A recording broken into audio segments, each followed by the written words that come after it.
Salut tout le monde! Et voilà, on est reparti pour une petite étape de formation autour de TypeScript. On est rendu à la troisième. Et l'idée c'est quoi? C'est de retravailler toute la notion qu'on avait travaillé sur le typage. Vous vous souvenez ce qu'on a vu hier? Donc hier, qu'est-ce qu'on avait vu? On avait vu toute la partie avec notre arme. On avait la possibilité d'avoir un type. Et ce type était vraiment très pratique puisqu'en fait on pouvait se passer de la classe nous servant juste pour la partie constructeur et vraiment toute la partie getSetter. Le reste, si on veut simplement s'assurer qu'il y ait une property ou un fields ou une méthode qui est dans une fonction, pas besoin de s'embêter à créer en fait une classe juste pour ça.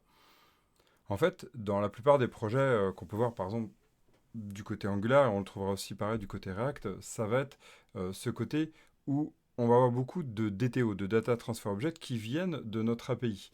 Donc on va avoir cet objet JSON qu'on aimerait travailler et imaginer qu'il est d'une certaine structure, d'une certaine property, et ces properties, en fait, on aimerait pouvoir les contrôler avant exécution.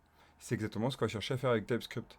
Derrière, on doit toujours garder à l'esprit que c'est du JavaScript, in fine. Ok? Ça, je le rappellerai, je crois, jamais assez. Mais vous verrez, ça s'oublie vite, hein.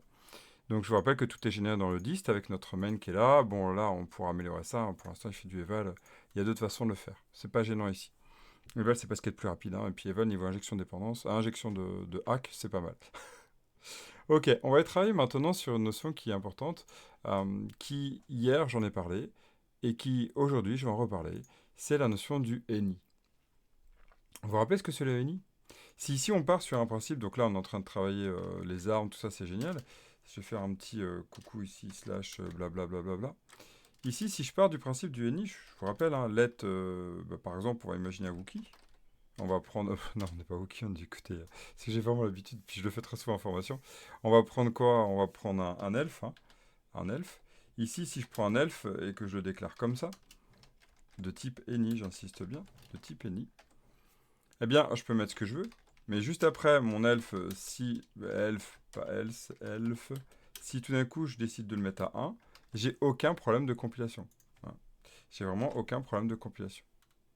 Alors on va ici, on va sur la partie découverte TypeScript, on va faire un npm run.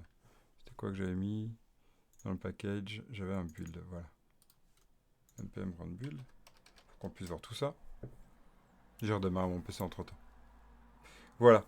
Donc ici, on voit la compilation en live, on est en watch, c'est super. Donc vous voyez ici, il n'y a aucun problème. C'est assez hallucinant ce principe. Ça veut dire quoi? Ça veut dire que si je pars de ce principe-là et que je fais une fonction qui veut afficher, bah, je sais pas moi, par exemple, un texte, hein, afficher texte, j'y vais simple, hein, c'est très scolaire au début, mais je trouve que c'est intéressant de le voir. Afficher texte, on prend un texte de type any,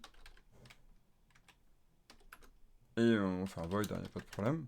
Si je fais mon console log, log test, et si je pars du principe que c'est bien un texte, je pourrais faire un to lower case.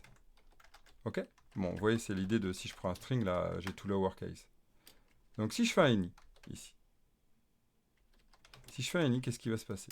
En fait, mon affiché texte, bah, ça va être ici, je vais mettre test, il n'y a pas de problème. Déjà, arrête avec les guillemets, c'est pas bon ça, même si en vrai c'est qu'une norme. Ici, affiché texte, ça va marcher. Et par exemple, si je veux faire 1, bah, qu'est-ce qui va se passer là? Ça compile, hein? Ça compile. Mais si je lance à l'exécution, qu'est-ce qui va se passer? Vous le voyez? On va aller chercher, voilà, ici. Je vais faire un F12. To lower case, not a function. Ok? Le problème, il est là. C'est que c'est pas une fonction d'un 1 d'une valeur 1, on n'est pas sur un objet, on ne peut pas l'appliquer. Donc, ne jamais mettre de any. J'insisterai, je crois, jamais assez. Ne jamais mettre de any. Je vais essayer de baisser un peu la caméra. Allez, viens là, Coco, ça pourrait être pas mal. Voilà. Ça sera mieux comme ça. Donc, ne jamais en mettre. Ok, alors comment on va faire? Ben, en fait, vous allez transformer votre any, toujours, avec un unknown. C'est la base. Ok? C'est la base. Unknown. Ce unknown, qu'est-ce qu'il va nous faire? Eh bien, il va nous permettre d'introduire une notion qu'on va découvrir maintenant, qu'on ira découvrir un peu plus tard aussi, qui est la notion de type guard, ou guard, type guard, si on veut parler. Donc, le gardien de type, qu'est-ce que c'est? C'est, à la compilation, notre TypeScript est capable, donc TSC, hein, parce que le TypeScript c'est que le langage, notre TSC est capable d'aller détecter en fait, suivant certaines décisions qu'on va mettre, suivant certaines conditions, que nous sommes dans, par exemple, tel ou tel type. Ça ne veut rien dire ce que j'ai dit si je ne mets pas de concret. Concrètement, qu'est-ce que ça donne? Ça donne qu'ici, unknown. Unknown, je ne sais pas. Je ne sais pas. Il fut un temps, je n'étais pas tellement pour ce known, parce qu'en fait, je trouvais qu'il n'avait vraiment pas d'apport. Et en fait, il a un apport dans ce cas-là. Ici, je ne sais pas quel est le type. Vous voyez bien qu'ici, d'ailleurs, dans l'utilisation, la ligne 34 et la ligne 35, j'utilise soit un texte, soit un nombre. Mais je veux comme l'afficher. J'ai tous les droits d'afficher un texte comme afficher un nombre. Je ne vois pas quelque chose qui devrait m'interdire de cette fonction-là. Bon, ok, elle fait un console.log, mais imaginez qu'elle fait du kikulol avec une licorne qui passe, avec des divs qui sont super jolis, etc. Ben, elle a tous les droits, hein, c'est juste à transformer ici. Donc en fait, il va falloir avoir la capacité de transformer. Donc on ne met pas un any ici, on met un unknown. Unknown, c'est-à-dire je ne sais pas le type. Et je ne peux pas le savoir, c'est une fonction très générique. Et il en existe, ma foi. Alors on va trouver ça, par exemple, en C# avec le dynamic. Dynamic, c'est juste la plaie monumentale du point de vue vérification. Hein, on est sur quelque chose où c'est extrêmement large, c'est du any. Hein. On met ce qu'on veut dedans. On va essayer au maximum d'éviter ce principe-là. On va vraiment, vraiment éviter. Parce qu'en fait, on n'a qu'un contrôle. Hein, à part l'exécution. Ici, ça fait mal. Donc, c'est pratique dans certains cas très, très, très, très, très, très rares. Là, ici, on va essayer de le contrôler. Je vous rappelle, le but de TypeScript, c'est pour éviter de se retrouver dans le any, hein, grosso modo. Hein. OK? Donc ici, qu'est-ce qu'on va faire? On va faire if, typeof, ce qu'on ferait en fait. Hein, ce qu'on ferait vraiment en JavaScript normalement. Et là, regardez, ici mon test, il dit, écoute, je ne sais pas, c'est un noun. Mais si je déplace, regardez ce qui vient de se passer. Ma compilation fonctionne. Ma compilation fonctionne. On n'est pas à l'exécution là, je parle bien. De la compilation. If mon type string, mon type string, à ce moment-là, je vais pouvoir appliquer le test.lowercase. C'est assez dingue quand même. C'est ça le type guard. C'est ce qu'on appelle le narrowing. Par la suite, ça va être vraiment aller construire notre code à travers cette définition de gardien de type. Et donc là, si on survole test, hein, il est devenu non pas string unknown en fait, quoi, unknown, il est devenu string. Vous voyez? Donc ça veut dire qu'ici, je peux très bien aller travailler avec un else if number. Et là, je pense que vous l'avez. Ici, si je fais un console log, bon, je ne peux pas faire un lowercase hein, de mon type. C'est bien, là, il me le contrôle. Et là, vous l'avez, je pense. On peut faire un toFix, par exemple. Hein. Oui, il a raison de nous le proposer. Il y en a qui m'ont demandé c'était quoi l'extension. Hein, c'est GitHub Copilot hein, qui me propose ça. Qui est vraiment pratique, hein, ma foi. Qui, des fois, fume un peu la moquette. Bon, c'est une IA. Hein, on va pas lui demander d'être intelligente. C'est pas du tout le but. Il y en a qui croient que les IA, c'est intelligent. Ça me fait toujours rire. Non. Non, parce que ça n'a pas la conscience de ce que ça fait. Ok, et bon, après, c'est un débat philosophique que je ne veux pas rentrer ici. Donc ici, ça va générer ça statistiquement, et puis vous voyez que toFix est, ma foi, assez pertinent. Donc on va aller tester quand même notre exécution de code, ici. On va aller tester notre exécution de code, et on voit bien que test et 1.0 fonctionnent bien avec le toFix. Ok? Donc ça transformait un entier, d'ailleurs, en décimal, avec le toFix. Ok? Yes, le toFix, voilà, toFix, il va prendre... Et il va mettre 0, 0 s'il n'y a pas. Ok, ça va sur cette partie-là. Donc on a fini un point, c'est la découverte du unknown. Bon là, on est sur la partie très scolaire. Je vous rappelle que le but quand même, c'est qu'on développe notre petit jeu vidéo en TypeScript. Et puis l'idée, c'est qu'on va aller commencer à le concevoir petit à petit avec l'écriture. Ah oui, je vous l'ai pas dit, c'est ce que je cherchais à faire durant cette formation. Ah si, je crois qu'on en a parlé du premier. Bref, je le rappelle là pour celles et ceux qui regardent à travers et au début de cette vidéo, qui est la troisième de la série. Eh bien, on va faire un petit jeu vidéo. Et donc là, on s'entraîne un peu. Donc ça, ce que je vais faire, c'est que je vais rajouter ici, dans le SRC, je vais rajouter un fichier qui va être learning, et on va mettre un peu le bordel là-dedans. Tout ce qu'on est en train de découvrir, on va le mettre là-dedans. C'est-à-dire que c'est quelque chose qu'on pourra utiliser, activer ou pas, et on va faire un export suivant l'envie et le besoin. Ok? Ok, voilà. Donc là, on va commencer à travailler sur ça. Là, c'est pareil, l'affiché puissance, hein, c'est pareil, c'est pour s'amuser. Voilà, ici, on va mettre affiché puissance. Voilà, afficher puissance, il va nous la falloir. Oh, ouais. Merci pour les. Afficher puissance, il est où? Afficher puissance, je crois que je l'avais mis. Je sais même plus où je l'avais mis, mon afficher puissance. Ah là, afficher puissance dans ARM. Merci, VS Code. VS Code, t'es toujours aussi merdique. Sur ça, franchement. Alt, Shift, O pour enlever tout ce qu'on n'a pas utilisé. Voilà. Et là, on va prendre une arme. Ici. Voilà. Pour l'instant, on était sur les tests. Et on va le mettre ici. Avec notre arme. Est-ce que tu vas l'avoir? Waouh, ça y est, tu l'as. Faut que je t'update d'abord pour que tu réussisses. lamentable. Moi, je te le dis, lamentable. Ok. Bon, bah ça c'est bon. Ici, grâce à ça, je vais prévenir un peu la commu.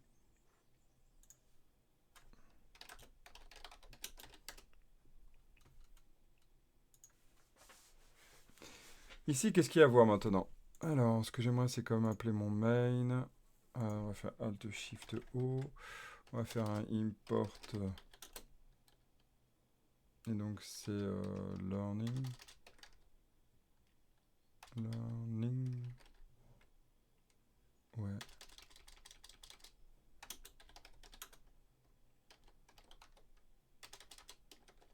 Tu vas l'avoir. Non, tu veux pas. Bon.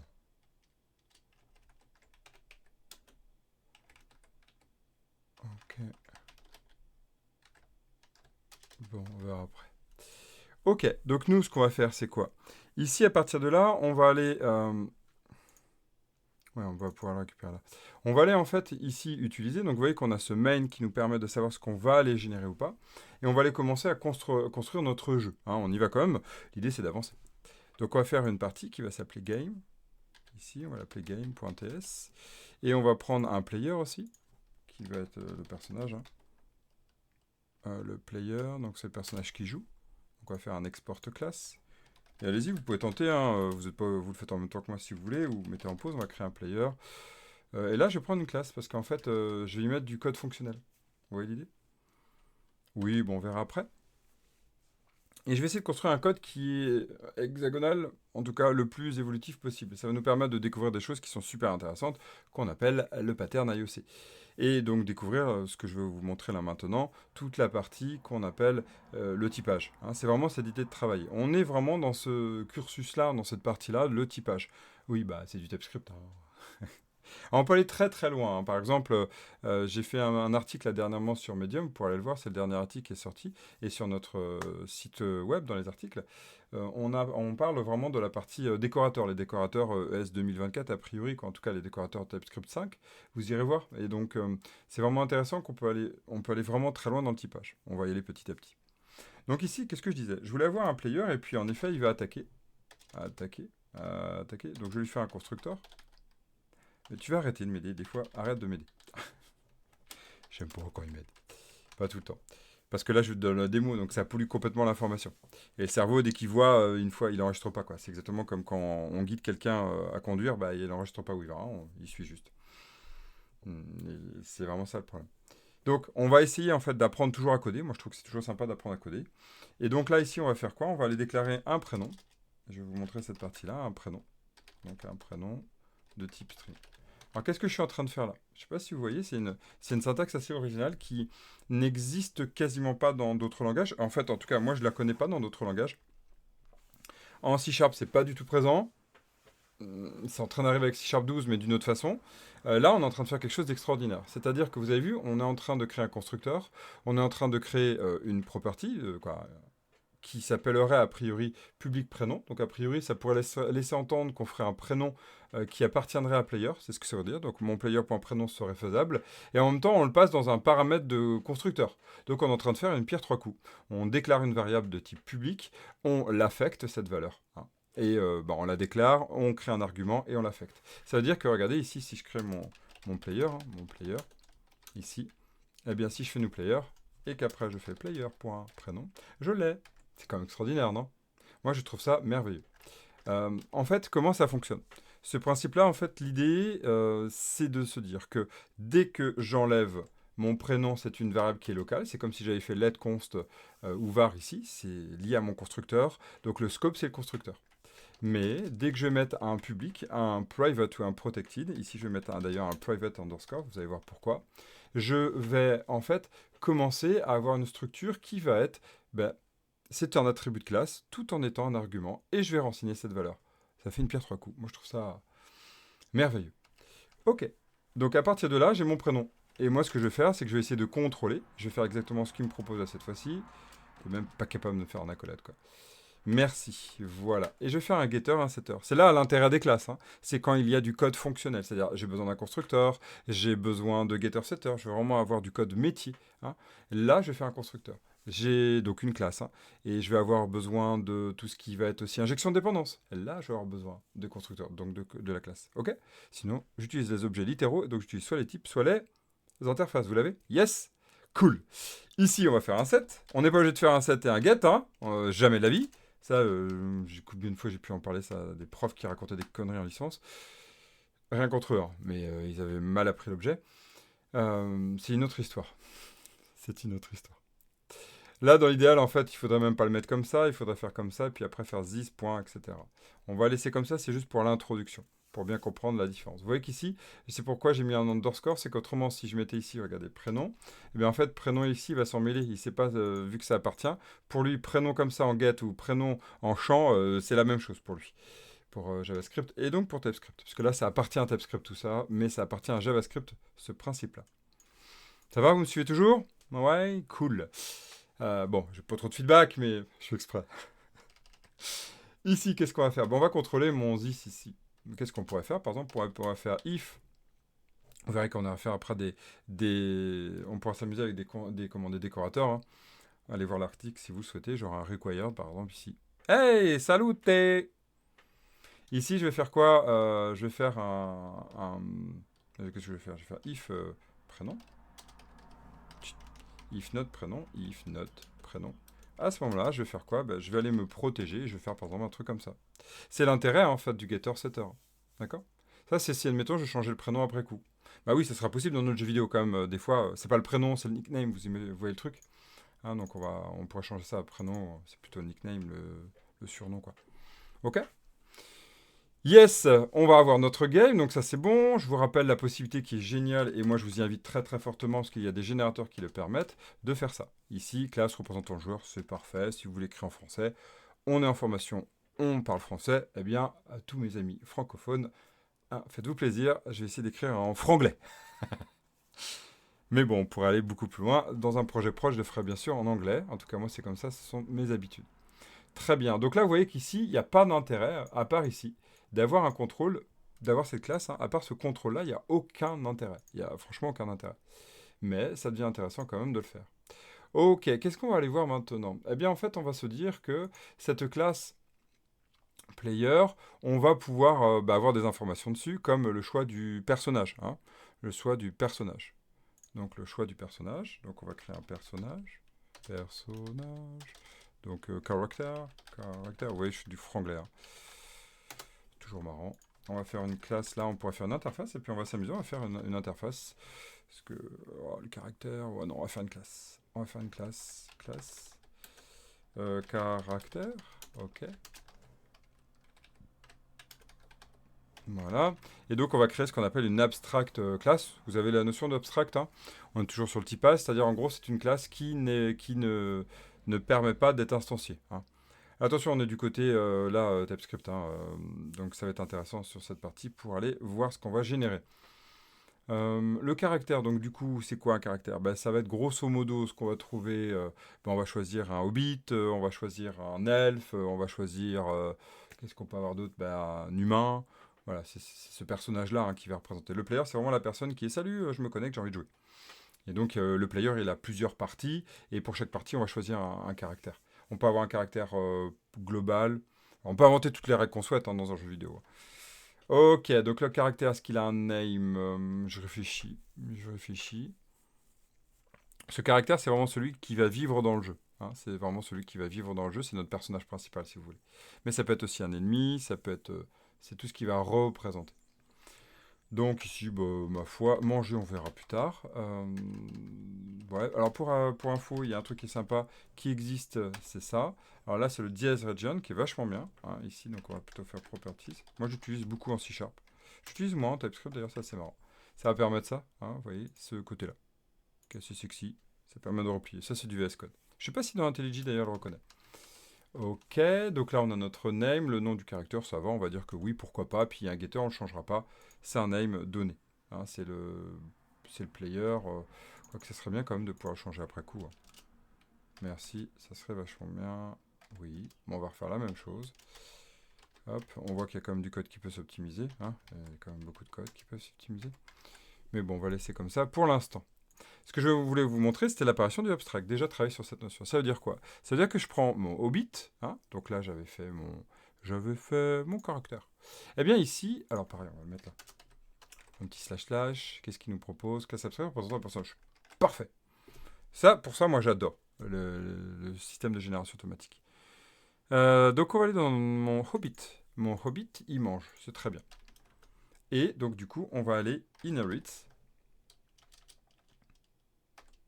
Pas du tout de nourriture.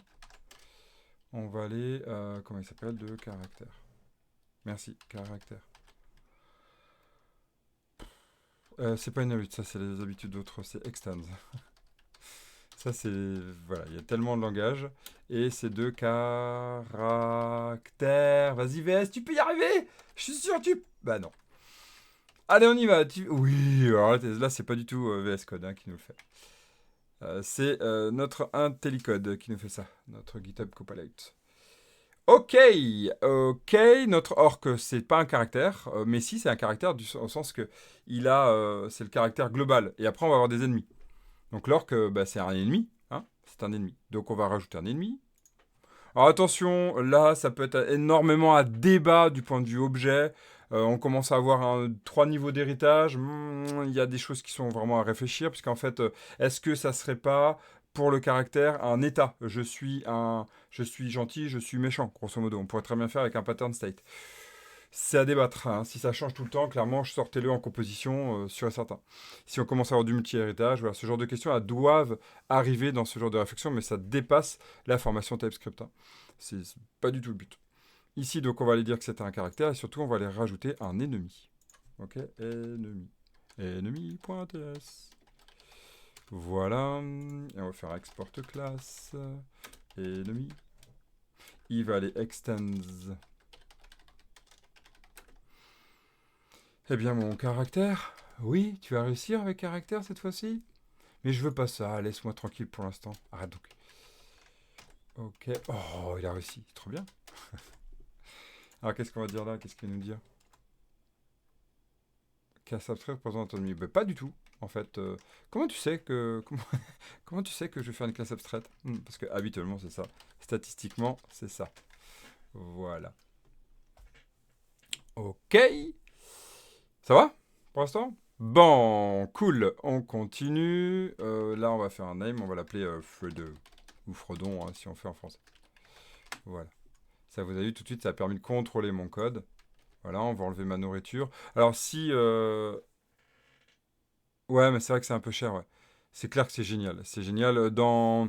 Sinon, Visual Studio, tu as un télécode qui est proposé de base. Hein. Il n'est pas payant, il est de base. Il est un peu moins fourni, mais franchement, il est déjà d'une super aide. Hein. Et puis sinon, bah, tu as ça hein, qui est code GPT hein, qui peut t'aider. Mais pareil, faut payer, je crois qu'il faut payer pour avoir le... Nous, on paye hein, dans l'entreprise chez Dev2Because, on paye. Et là, du coup, bah, je peux aller lui demander, ou je peux même sélectionner un code et faire... c'est où ce que je n'utilise quasiment jamais. Je crois que c'est un peu plus bas. Voilà. Ask compile on run explain code GPT. Voilà, pourtant j'avais mis la Piki, mais je pense que la mise à jour a oublié de le refaire. Mais voilà, donc tu peux l'avoir là et tu peux avoir des informations. C'est vachement bien quand tu vas avoir un code qui ne t'appartient pas, qui est très très complexe, tu comprends rien, genre une regex, moi je trouve que c'est juste là.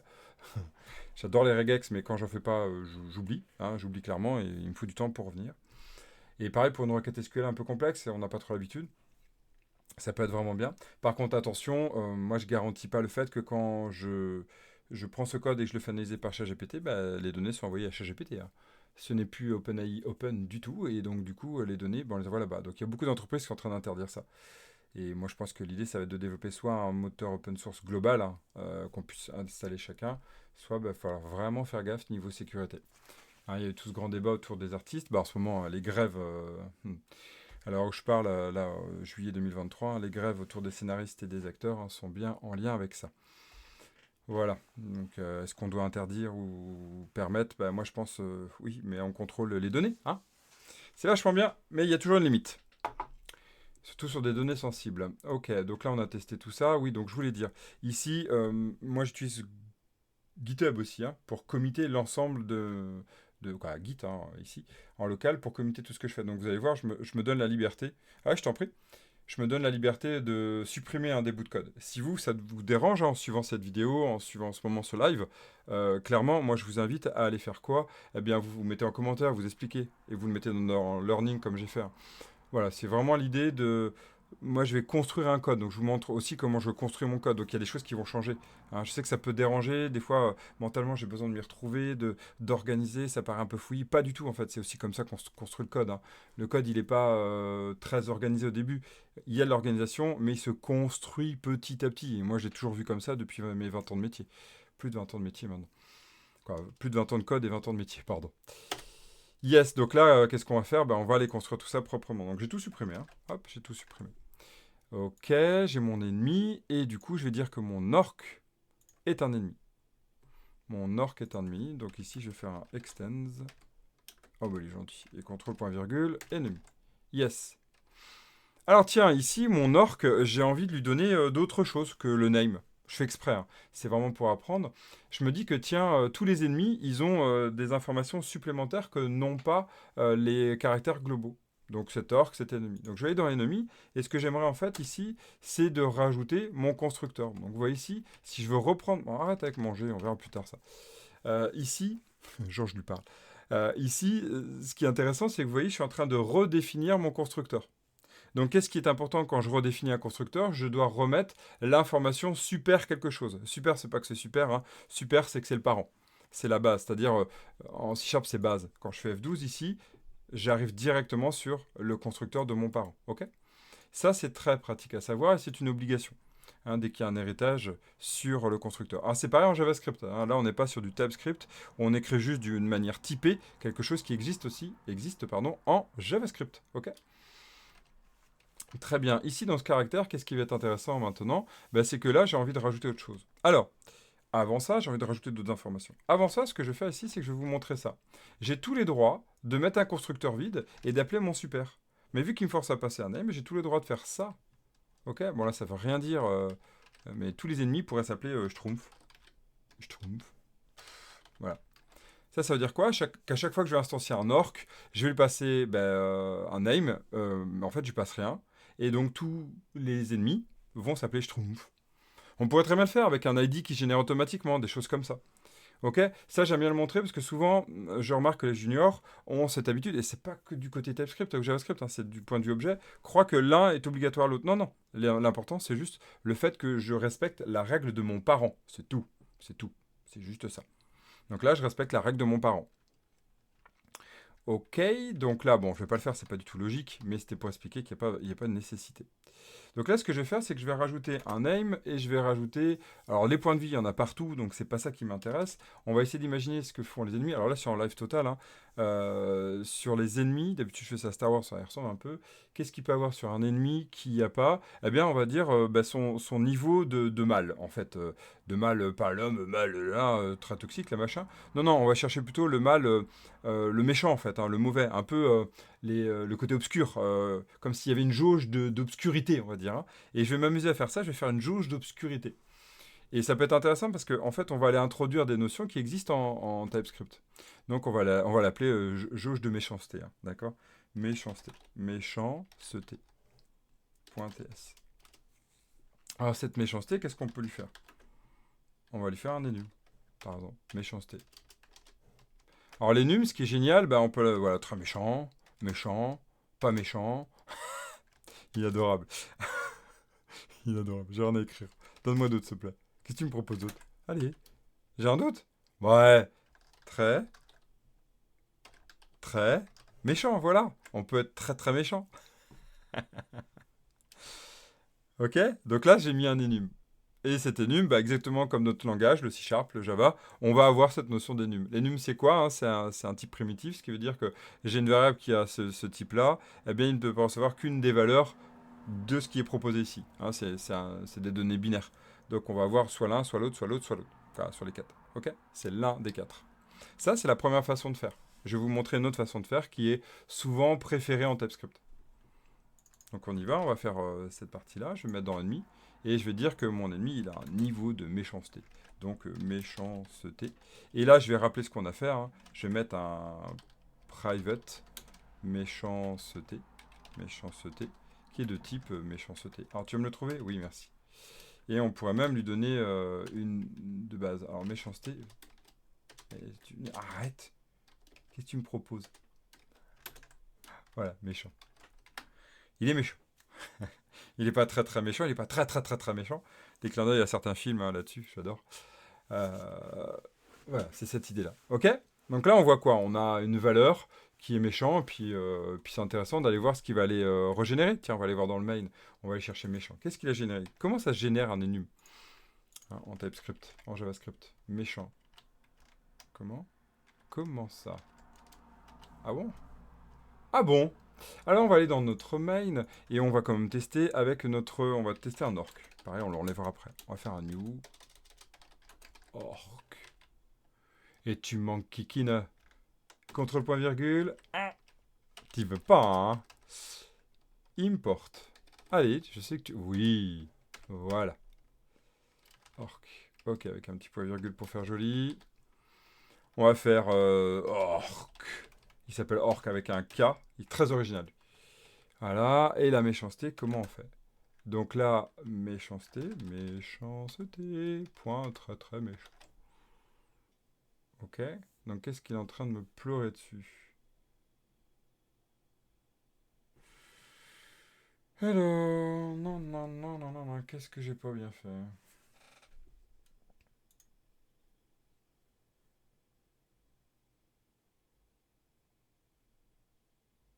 Ah, il y a quelque chose qui va pas.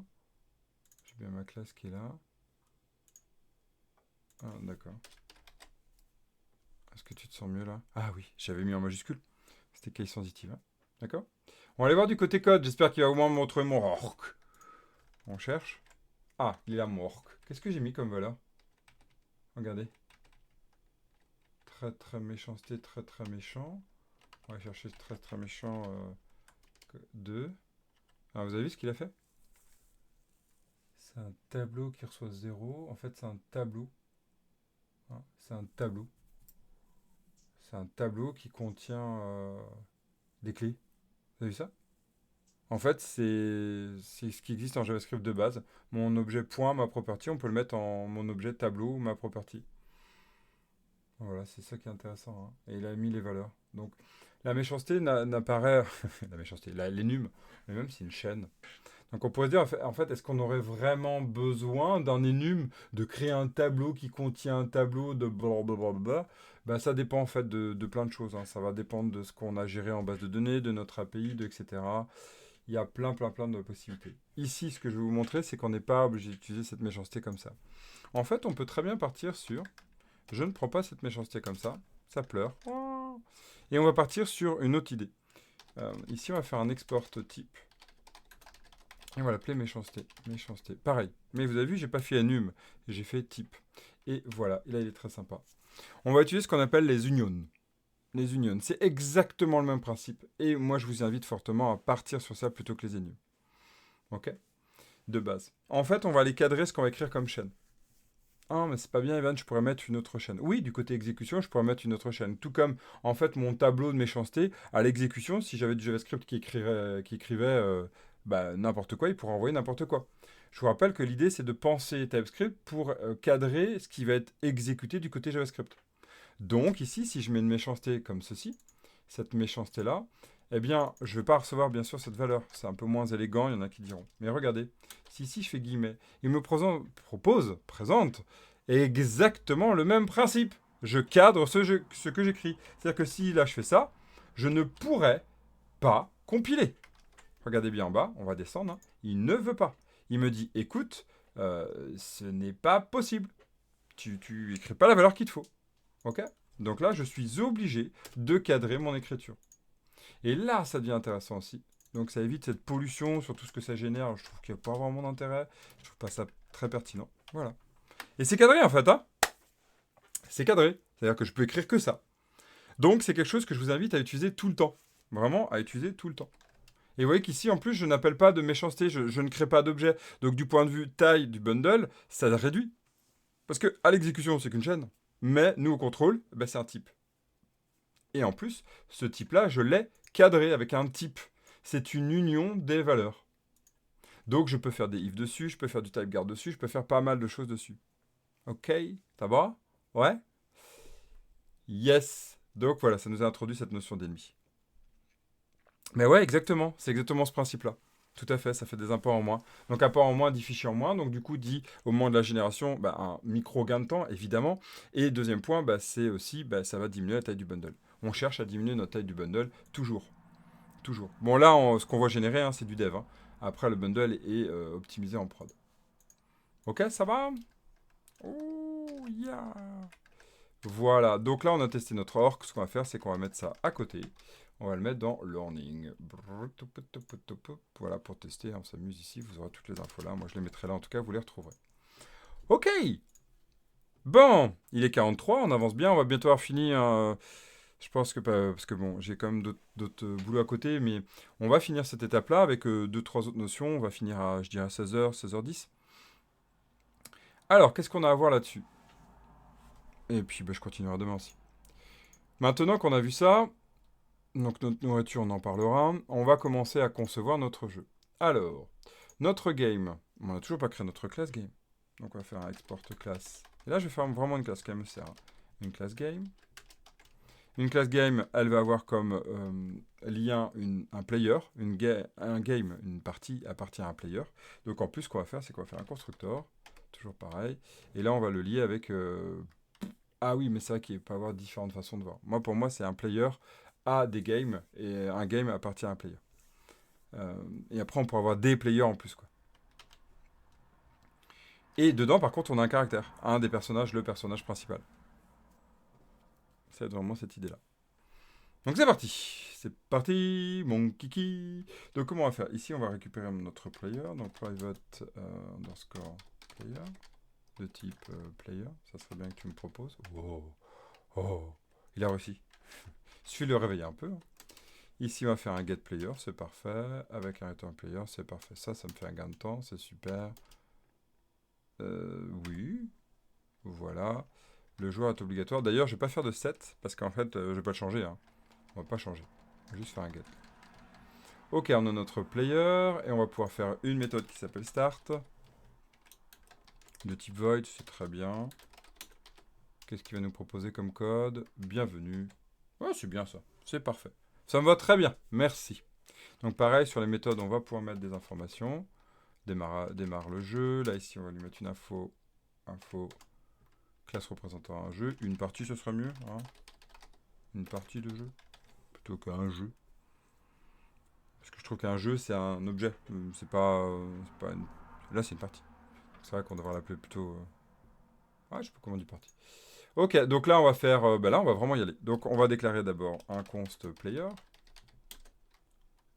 On reçoit new player. Jean Dupont, on s'en fout. Qu'est-ce qu'il nous demande? D'abord, il va falloir le référencer.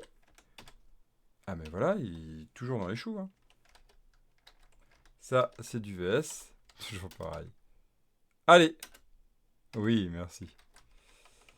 VS. Et donc, du coup, ici, qu'est-ce qu'on va mettre? On va dire, on va faire un console.readline. Donc, c'est un console. Ah non, j'utilise jamais ça. On va faire un document. Voilà, merci. Prompt. Ça fait des années. Voilà, prompt de quel est votre prénom. Oh là, tu m'as rajouté plein de choses. Et qu'est-ce que tu pleures? Allez, voilà. Intéressant. Regardez ce qu'il nous propose. Prompt, donc c'est une méthode qui existe dans JavaScript depuis, je dirais, des lustres. Que les moins de 20 ans n'ont pas connu dans la création, mais qui existe toujours. On n'utilise plus ça, maintenant on fait des pop-in, on fait des trucs jolis, hein, on fait des systèmes beaucoup plus sympas. Mais en fait, on peut très bien s'en passer. Alors, on va faire un code hexagonal, c'est-à-dire qu'après, on va passer ça, on va sortir de ça, on va avoir un moteur d'application qui va demander à un moteur d'injection visuelle de le faire. Bon, on verra ça plus tard. Nous ici, qu'est-ce qu'on va faire? On va, pour l'instant, on récupère le prompt. Mais le prompt, regardez ce qu'il est. Il n'est pas un string, il ne renvoie pas un string. Regardez ce qu'il renvoie, c'est le deux points ici. Hein. Ce qu'on doit regarder, c'est le deux points. Hein, ce qui est bien en TypeScript aussi à apprendre, c'est la lecture. La lecture de nos déclarations ici. Hein. Ici, c'est une instruction de code. Hello, ouais, bah, voilà, soit tu fais un default avec le point d'interrogation, ça c'est très bien, tout à fait. Soit tu peux te dire que en fait, de l'autre côté, je vais faire un string undefined. Et moi, je vais vous montrer cette technique-là. Parce qu'en fait, le but, ce que tu montres là, c'est super, hein. Je suis tout à fait d'accord. Mais en fait, ce que je vais faire, c'est que je veux pas un default. Parce qu'en fait, dans mon code, je n'autorise pas le default. Mais ce que tu montres est tout à fait juste. C'est-à-dire que on va utiliser le nullable qualish, là, le nom, je le mélange à chaque fois, le double point d'interrogation, pour aller en fait vérifier ça et mettre une valeur si c'est nul. Tout à fait. Mais moi, je veux pas cette valeur par défaut. Je veux déclencher une exception. Je veux faire quelque chose avec.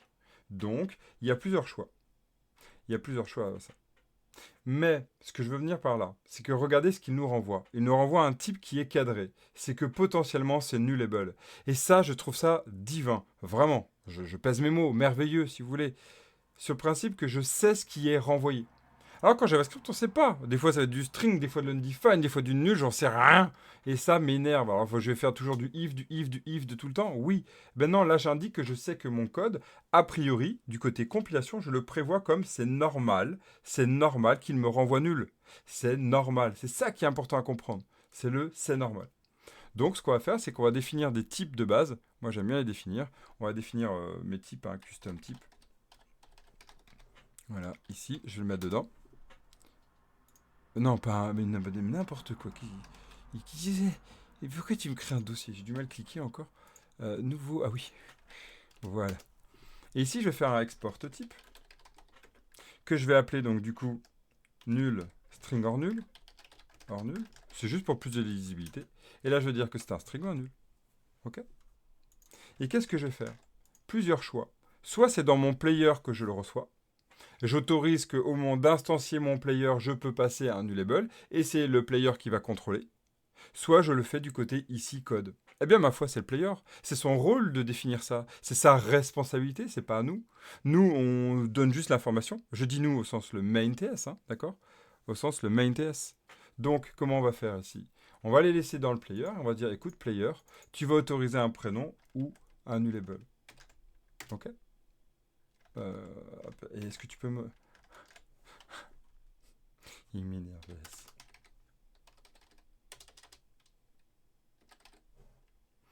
Hop, ici. Et voilà. Alors, mon string... Pourquoi tu me string n'importe quoi.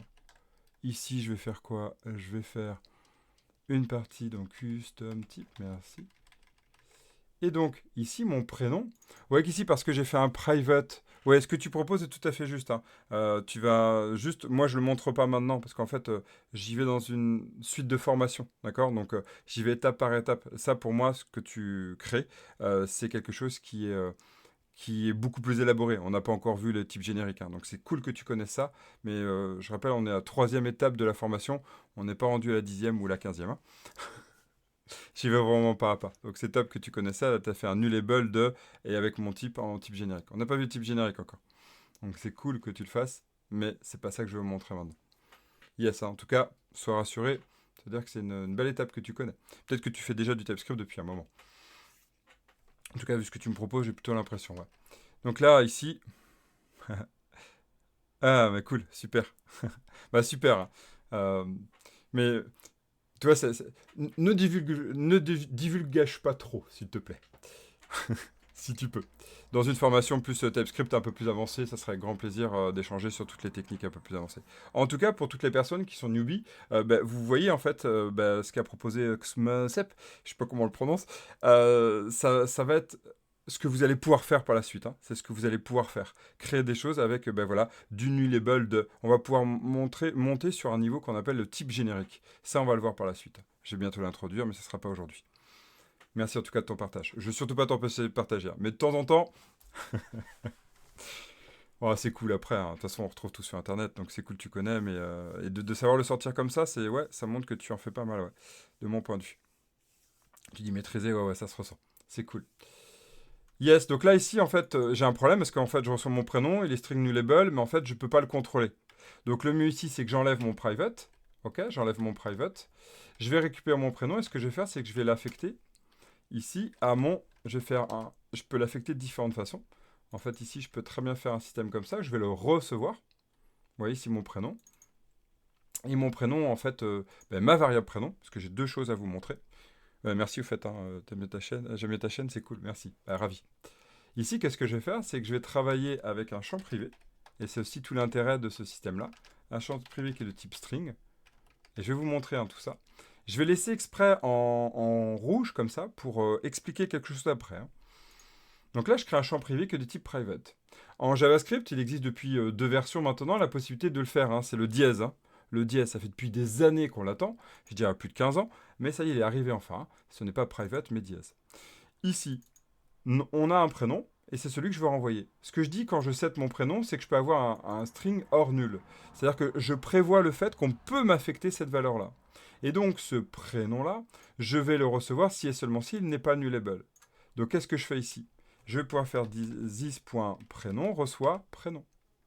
Et donc, à partir de là, j'autorise le fait qu'on me donne cette valeur. C'est moi qui décide des règles, mais j'ai pu découvrir ici une lecture du string hors nullable, qui pourrait d'ailleurs être un alias de nullable de type générique, T ou nul. Ok? Ça va sur ça? Donc vous avez vu, mon réflexe, si je remonte, je suis allé sur le custom type tout de suite en créant ce genre de type. Donc je vais l'écrire en commentaire sur cette partie. Par la suite, on va avoir ici notre type nullable.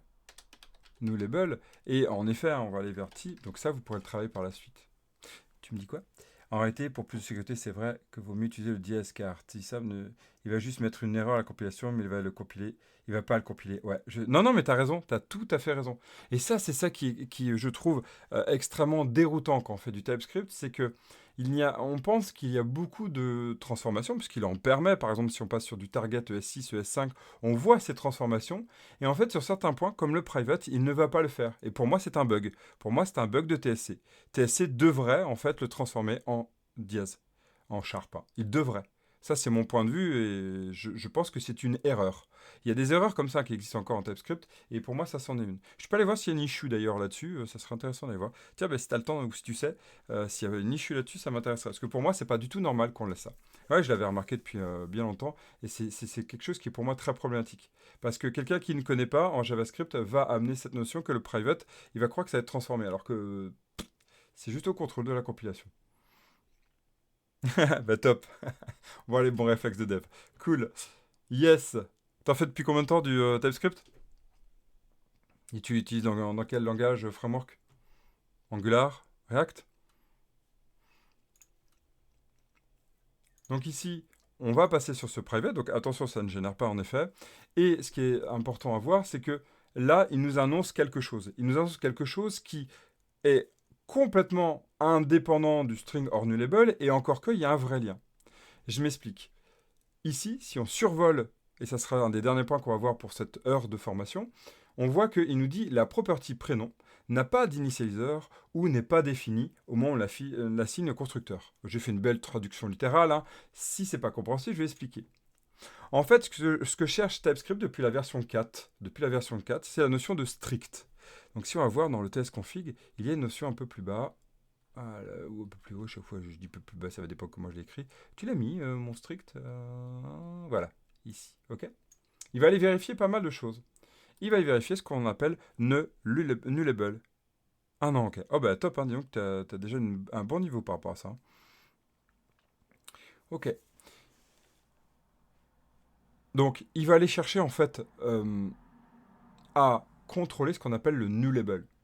En fait, il y a un gros problème dans les langages orientés objet ou avec possibilité du nul ou undefined. C'est quoi? C'est le fait qu'on peut lui affecter nul ou undefined. C'est l'erreur à 2 millions, 2 milliards, je ne sais plus comment il l'a appelé, la personne qui a créé le langage objet, quoi, un des premiers, hein, comme Smalltalk. Il en a même fait un article là-dessus, il se retrouve assez facilement. Vous pourrez sourcer ça. En fait, ici, je pars d'un principe que j'ai déclaré une variable à la ligne 7, qui est un attribut de classe, qui s'appelle prénom, mais je lui affecte aucune valeur. Je ne mets même pas dans le constructeur. Donc, potentiellement, elle est, en JavaScript, undefined. Donc, ça veut dire quoi? Ça veut dire qu'il y a un risque qu'elle reste undefined. Donc, en compilation, on va avoir deux choix ici. Soit on autorise le fait que notre string va rester string et qu'elle n'est pas obligatoirement affectée, et c'est tout à fait possible, ça va arriver dans certains cas. Et à ce moment-là, on va dire au compilateur, écoute, ignore-moi le contrôle sur le nullable, donc sur l'affectation de la valeur. Soit on va la rendre donc nullable, comme ce qui a été proposé, ou comme je vous ai montré là pour expliquer le pipe, string or null, string or null or undefined. Ici, dans mon cas, et c'est ça que je vais vous introduire ici, c'est, je dis, ok, je sais que parce que j'affecte ma property qui va aller contrôler mon prénom, qui va aller affecter si et seulement si, qui en plus le contrôle, je sais qu'ici, je m'engage, et c'est un grand pouvoir, donc vous connaissez la phrase, j'utilise tout le temps, et vous la connaissez si vous regardez un peu les Marvel, un grand pouvoir implique de grandes responsabilités. On n'utilise pas le point d'exclamation tout le temps. Vous avez vu que là, ça enlève le contrôle de est-ce que j'ai initialisé ou pas. Si je n'avais pas mis ça, donc comme je disais, les deux possibilités, c'était de faire un système par exemple comme ça. Hein, donc là, il dit, c'est potentiel. Vu que tu ne l'affectes pas, a priori, ça doit être potentiellement defined. Sinon, la deuxième possibilité c'est de se dire, ici, pardon, je vais vous montrer, par exemple, on peut faire un prénom, reçoit blabla. Ici, j'affecte ma valeur, ou je passe une valeur venant du constructeur, hein, et donc j'ai une initialisation. J'ai une initialisation. Donc vous voyez, c'est cette idée de soit je l'affecte, soit je le rends nullable. Moi ici, je vais partir sur un principe où je m'engage, et c'est une indication de compilation, il ne va pas aller vérifier cette partie nullable. OK? Voilà, je vais faire un commit, fit, ajout, non, je ne suis pas du tout, ajout des classes pour le jeu. Voilà. Ok, et donc si je résume, là, on va s'arrêter là pour aujourd'hui. Demain, on se retrouvera. Hein. On va avoir quoi? On a découvert quoi? On a découvert pas mal de choses. Les classes, les abstracts, on a reparlé du constructeur, on a parlé du super, on a parlé du extend, ça c'est super. On a parlé des types, on est parti sur un enum, puis après on est allé vers tout un système de OR, hein, ce système qu'on va aller dire c'est l'un ou l'autre, et ça c'est vraiment intéressant. On verra, on pourra faire aussi du et, ça c'est ce qu'on verra la prochaine fois, donc demain. On a vu quoi d'autre? On a construit un peu nos classes, hein, c'est sympa. On a réussi à découvrir quelque chose qui est assez sympa, c'est cette notion de string hors nul, et même d'aller plus loin, ce qu'on verra plus tard, avec les types génériques, nullable de, et c'était ou nul. En effet, on pourra même aller l'un ou l'autre, améliorer l'un par rapport à l'autre. Qu'est-ce qu'on a vu d'autre? On a vu la notion du point d'exclamation, on a redécouvert la notion du set et du get, et la possibilité d'aller contrôler ce qu'on rentre en entrée, et d'avoir une classe qui est intelligible, en tout cas avoir du contrôle métier. Ok? Et ça, c'est vraiment quelque chose qui va être à vous à prendre en compte. Ouais, ben voilà. Même les créateurs le disent. Exactement. Ouais. Je suis tout à fait d'accord. Ouais, j'avais lu l'article aussi. Ils le disent, ils le disent. Mais bon, c'est pareil. C'est que quand tu viens du C# ou que tu viens du Java, tu dis, oh chouette, il y a de l'enum. Et ça te réconforte. Et souvent, ils font ce genre de bypass pour aider, je trouve, à passer d'un langage à un autre. Et de mon point de vue, c'est pas toujours ce qui est de bonne idée. Parce qu'en fait, chaque langage a ses contraintes et aussi ses buts. Et à faire trop de bypass, c'est pas super. En VB, c'est pareil. J'ai vu pareil avec des langages comme même des frameworks, hein, passer de Windows, des fenêtres Windows, donc développement Windows, à un développement de type ASP.NET, web, hein, ils ont fait de la ASP.NET X, hein, la ASPX, où c'était une simulation des pages web, des pages Windows. Non mais n'importe quoi. Donc on avait un système avec du view state, etc. C'était très pratique, mais c'était très moche du point de vue web. Donc voilà, je partage totalement ton avis et ton point de vue. Voilà, on a fait un tour qui est très intéressant. Demain, on va continuer sur ça. On va aller continuer à construire nos classes. Et on va aller rajouter une notion, donc le pattern IOC, hein, donc Inverse of Concern. On va aller construire ça. On ne fera pas d'injection de dépendance avec un moteur d'injection. On ne va pas faire du Angular. Hein, je ne vais pas redévelopper Angular à tout ce qu'ils ont développé derrière avec les R3 injecteurs, etc. Mais on va introduire ça. On verra ça demain. Donc on se retrouve demain. Mais quand on a des grosses énumes de type number, c'est quand même pas mieux les énumes. Hmm. T'as un exemple de grosse énume, ça m'intéresse. Une grosse énume, c'est toujours quelque chose, moi, quoi, qui m'interpelle. Grosse énume.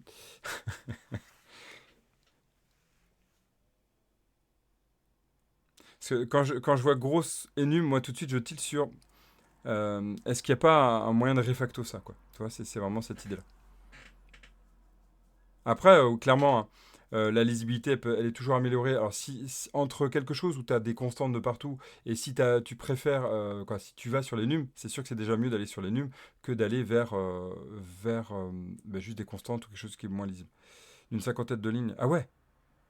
Ah ouais, d'accord, ok. Beaucoup de statuts. D'accord, ok. Ouais, t'as pas moyen d'aller représenter ça autrement.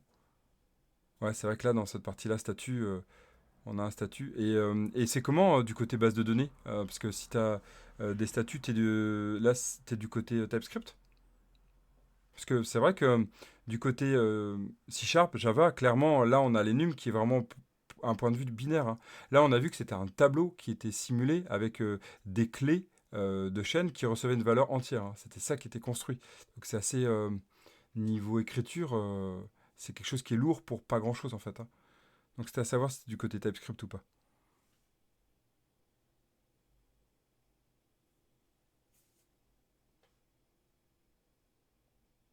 Angular, d'accord. Ah, Nest.js, top. Super. En Nest.js. Ouais, d'accord. D'accord, ok. Et tu le récupères en TypeScript, ok, en int. Ah, ça m'intéresse. Donc, tu as besoin d'avoir cette liste-là, ouais. C'est vrai que là, c'est vrai que sur le niveau lisibilité, c'est mieux. C'est juste garder en tête, en fait, que on va avoir ici. Je pense qu'il y a d'autres moyens pour récupérer ton entier. Tu vas pouvoir le construire ouais, bah, après, tu rentres dans du TypeScript un peu plus élaboré, hein.